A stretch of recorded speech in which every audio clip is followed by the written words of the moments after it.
Okay, keep it open. Go I on. mean, I keep saying it too. The note came from James Gunn. Oh, really? Yeah. Matthew, Information I would have been handy 2 hours ago. Right. It is a no. I know. so guys, can you just give us a feel for what ensues in Scooby Doo 2? A little plot outline? Yeah, basically the beginning of the movie, the gang is together, and all of the old foes from the original television series come back to start to haunt them. I mean, Captain Cutler's ghost, Redbeard's ghost, like all these great characters that you grew up with start to come after the gang. And Coolsville, the city they live in, of course, starts to turn on the gang, and so they have to bond together, come even closer together, and work as a team to bring down the bad guys. And when you when you first saw the script and got a feel for what was going on in the film, how did you feel about, the events that happened in the movie? Great. I mean, coming back a second time, I think we learnt a lot from the first movie, and the script was a lot more true to the original series that everyone remembered, and it was darker and funnier and pacier, and we're all really excited to go on to the second one. We actually all feel like the second movie is better than the first movie. Yeah. And it's usually the other way around, you usually kind of step back off of a film that's so successful as the first one was, and you kind of, not, a lot of times sequels fall short, and I think this one exceeded our expectations. Definitely. Yeah, I think so. And can you tell us, what do you remember of the original cartoon? Well, it was funny, I was this fat kid growing up in middle America, and I'd come home and eat Doritos and turn on Scooby Doo. So for me, my memories of Scooby Doo were fat memories, and that's not with a PH. Right. Sad memories instead. Well, I'm skinny now. Yeah. So it's You've done okay. well. Yeah, it's all right now. Looking good now. It had a real formula to it, and I think that was, the challenge was obviously finding out which of the 2 or 3 people that were the suspects, was going to take off their mask in the end. But it had a real formula, and I think that's what I enjoyed, because you knew at certain points that Daphne was going to get kidnapped, and that things were going to happen, but you never knew how they were going to actually get there, and it was always broken up by Scooby and Shaggy in their comedy, and that's what we tried to do in this film as well. When it got a little bit serious, a little bit heavy, we would always lighten that scene at the end with a tag and make it funny. So it's good. Too serious. And the series actually, it's funny. The original series is a kid's first look at drama. I mean, these are it's a first look at horror movies in a way. And I think that's why it's been so successful for so many years, is because it would be a kid and watching the show and to have fear and that kind of adrenaline rush that you get when you watch a movie like Sixth Sense or a scary movie, quote unquote. I think that's the reason why that the TV series has done so well for so long. Yeah. Yeah, I think so. And I have to say, you've both done a superb job of bringing, the characters Shaggy and Scooby to life. And before you actually knew they were making a film, or before the film was actually, going into production, did you ever think in your career, I'd make a superb Shaggy, or? Well, I can say that there are a few parts I think you're born to play. I'd say that this is probably one of them. I'm hoping that the next one is me as a Greek god or something. But yeah, when this came along, I heard rumors of the movie being put together years before it actually happened. And I distinctly remember a couple of my buddies I went to high school with they called me up, said, you have to play the part.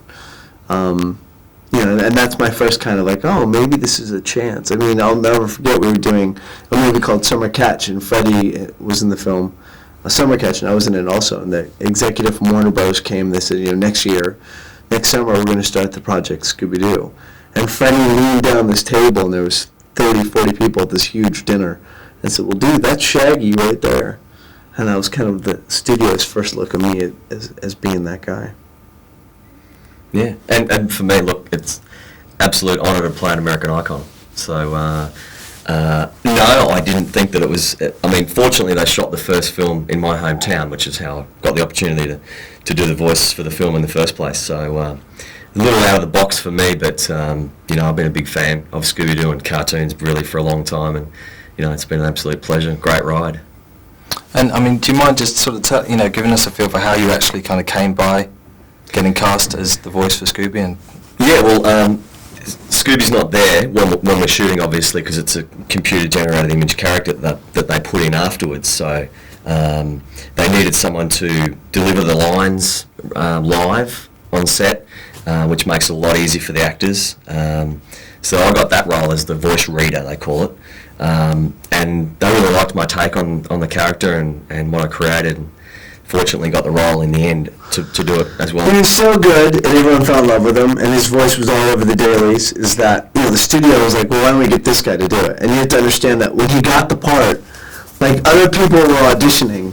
This is my favorite story. Other people were auditioning, and they were moving forward with the casting of it, and he got wind of it, he got word of it late. So he kind of went and knocked on the casting director's office and said, I would like to audition for the voice. And she said, we already have someone. And he started doing the voice, and she said, hold on a sec. And so she took him to the producer, and the producer said, well, we already have someone. But he did the voice and said, well, hold on a sec. And then they were on a shoot. They were on a location scout, actually, out in the rainforest. And they took him to the director who was on location scout. And I said, well, the director said, well, I thought we had someone. And he said, no, listen to this. And he did his voice, which sounds a lot like this. Right, ready, monster. And they're like, we'll fire the other guy and hire him. So for him to be a part of this movie, and what's your dog's name? Mate, Scooby Doo, and he's 14 years old, so, it's kind of fate. And there's no one else that could have done what he did. Yeah. It's a twisted road, but I'm glad I got there. Fantastic. And I mean, you have pretty decent research material in the cartoons. Yeah. Did you go back and watch the cartoons, and is that how you?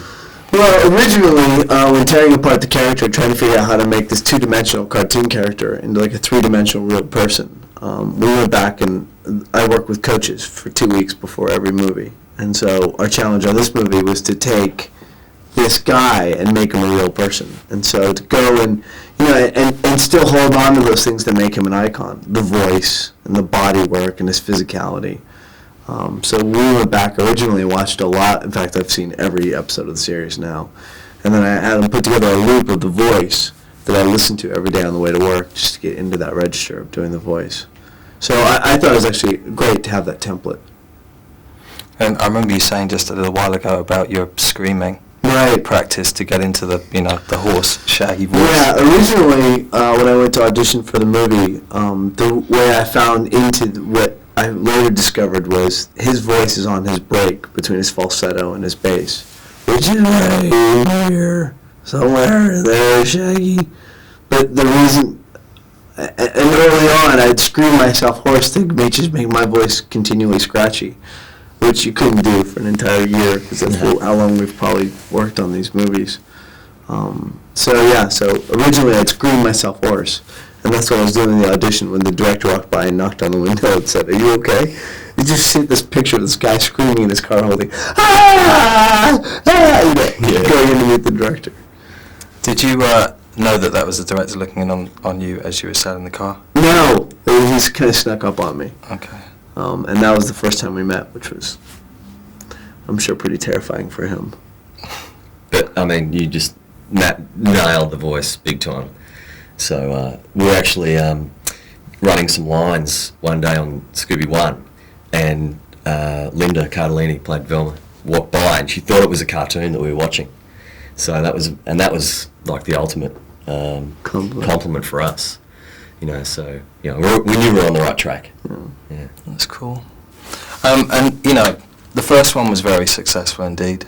Did you, getting back into the frame for the second one, did you kind of feel like pressure that you had to deliver the same again, or were you just comfortable that the first time there was a lot of pressure because I didn't want to screw it up. I mean, I don't think any of us wanted to take this iconic television series, not only for America, but for the UK, for Latin America, for worldwide. I mean, it's such a popular cartoon that we didn't want to take it and kind of take this property and screw it up. So there was a lot of pressure on us the first time around to create the world and to create Scooby. And it's a difficult thing because remember there's a scale between they take a real picture of a Great Dane and then they take a picture of Scooby Doo, and you see this kind of, they do 1,000 different takes until they get to the middle of what they think Scooby should look like.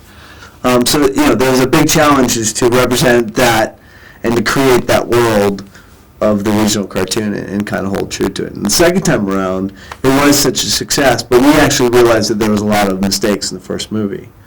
I mean, the nature of the cartoon series is the gang always sticks together, and of course in the first 5 minutes of the first movie, the gang breaks up. You know, it takes place on a desert island in the middle of the day. When, you know, the cartoon's always at night in a creepy castle. So we made some adjustments in the second movie, and I think at the end of the day, we all feel to a man we made a better movie.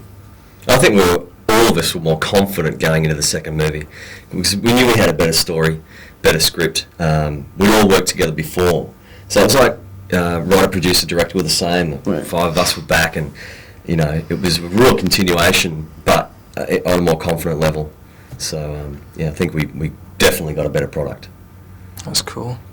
And I mean, alongside you guys, I think it's unanimous that, you know, the Mystery Inc. characters, you know, the actors that were brought in to play Velma and Fred, you know, they really delivered. I mean, can you tell us what you think about what it was about the actors that, you know, made them so good for their parts? Well, I think, you know, obviously, when we're talking about the Mystery Inc. characters, Melinda Carlini is unbelievable talent in terms of what she did with that character. I mean, you look at her, she's on ER now, and yeah, she's one of the most beautiful women I know in my life. Absolutely. She is stunningly, shockingly beautiful. Yeah. And to take her and make her as geeky as Velma Frumpy is. and, you know. Yeah. Just out of sorts, to make her, and the transformation that she did. It's funny that I get a lot of the recognition and a lot of the kudos, but she's pound for pound. Absolutely. She's just amazing. And to be funny, too, was great. And then, obviously, you know, Sarah Michelle Gellar's been around forever and is, you know, has a charisma that's, like, ridiculous. I mean, she walks in a room and you can kind of feel her presence. And then there's Freddie, who's been around forever and is great. So, you know, we're pretty excited with the gang. Yeah, you I bet. just spoke the whole time. It's okay. I agree wholeheartedly. You know. Do you have anything to say? No, I think it was beautifully put. Really? Absolutely. I went on about Linda a little too long. She I'm in deserves love with it. her. She deserves I'm in it. love with her. She's great. Yeah. But Sarah and Freddie have a great fan base that they bring with them, which really drove the success of the first one to a degree. So I agree. great to have them back for the second. And for you, Neil, what do you feel like it is about Matthew that makes him such a perfect Shaggy? His sense of comedic timing is extraordinary, and physical. He's a physical comedian, and there's not a lot of them around. And he's creative. He's actually works as a director on the set as well, so he brings a lot of ideas to each scenario that we're in, and you know is not afraid to try and go out on that limb, and that's where a lot of the great moments come from. So you know, just knowing that character so well, I mean, he absolutely nailed it. You know, just and it was great to work with him. He's just a great guy. Yes, you did it. And can you tell us about some of the other characters that that we look forward to seeing in the film? Jacobo. Well, yeah, one of the great things about Scooby Doo Monsters Unleashed is the monsters are actually unleashed. Yeah. A lot of monsters from the original cartoon series appear in the film, and that's one of the cool things about the movie, I think. Absolutely. There's Captain Cutler's ghost, who was on set all the time, which was great. You know, the interesting thing about the movie is that a lot of the characters are real and prosthetics and makeup, and then a lot of them, it's an interesting blend of CG elements and real characters. So, you know, you're actually at times running from Captain Cutler's ghost or Redbeard's ghost, you know, but the Skelly Men are all CG, so it was like this weird blend of these characters. And there's an exploration of the other characters in the movie as well, which brings Seth Green into the mix, being the curator of the museum, Right. which is just perfect for. Alicia Silverstone, Yeah. was great. And Peter Boyle was legendary. Fantastic. Tim Blake Nelson. So I mean, like the series, we bring back a bunch of kind of high profile guest stars. You bet. Yeah, we like that. Yeah, we like that. Although we did have Pammy in the first movie. We did. We did have Pam Anderson in the first film. God bless Pammy. You bet. And just for the uninitiated, can you just give us a brief description of how it actually works on set when you're filming? Between the scenes between you guys? Yeah, basically what happens is that we'll go to the scene, and Neil and I will work on it beforehand. He'll run lines with me, we'll come up with ideas, we'll throw things around. The great thing about Neil is he knows the cartoon so well, and he knows the character so well that he actually is a lot like a director on the set in terms of what Scooby would do or what Shaggy would do. So we work on it beforehand, and then when we go to shoot, I do my thing. And yeah, I try and find a place where Matt and I can visually see each other. Maybe it's next to a camera or behind a rock, in a tree. Wherever Scooby's going to be, I try and be there, and just deliver the lines live, and then we go back to the studio afterwards, and they make Scooby, and then I voice him again. That's basically how it works. And did that process change much between 1 and 2?